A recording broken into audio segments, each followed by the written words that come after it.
The United Nations General Assembly was born out of the ashes of World War II and a hope that multilateralism, cooperation, and dialogue would help secure a lasting peace. But as world leaders gather in New York this week, deepening geopolitical divides are testing that theory. We meet at a moment of great peril for our world. Conflicts and climate catastrophe, mistrust and division. This is a definitive moment.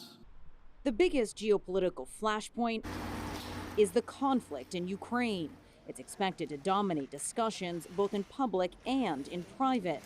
No one expects a significant breakthrough towards ending the conflict, but experts say the gathering provides an opportunity to find some common ground.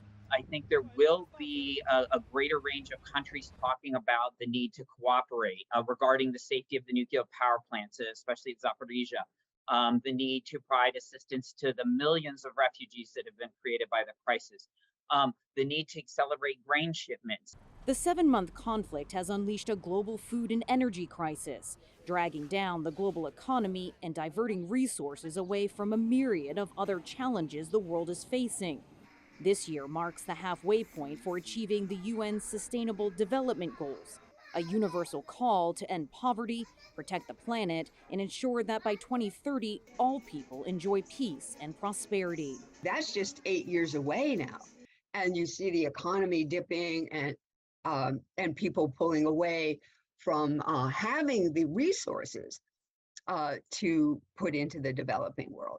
Education featured prominently on Monday, leaders discussing ways to close the quality gap, which widened during the COVID-19 pandemic. Education is in a deep crisis. Instead of being the great enabler, education is fast becoming a great divider.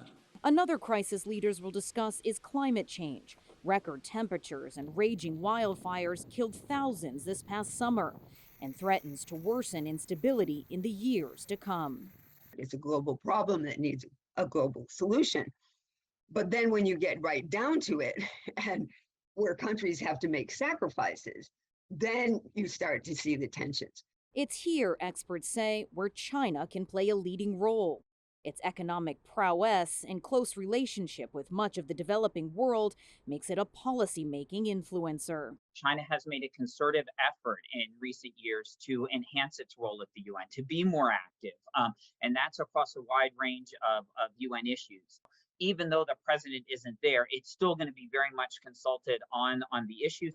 The leaders' speeches kick off on Tuesday with Brazil up first. U.S. President Joe Biden is scheduled to deliver his address on Wednesday and Chinese Foreign Minister Wang Yi on Saturday. And while those speeches will be closely examined, it's not just about what happens here over the next week. It's about how powerful nations like China and the U.S. position themselves for the coming months when discussions and negotiations at the UN take place. Toni Waterman, CGTN, New York.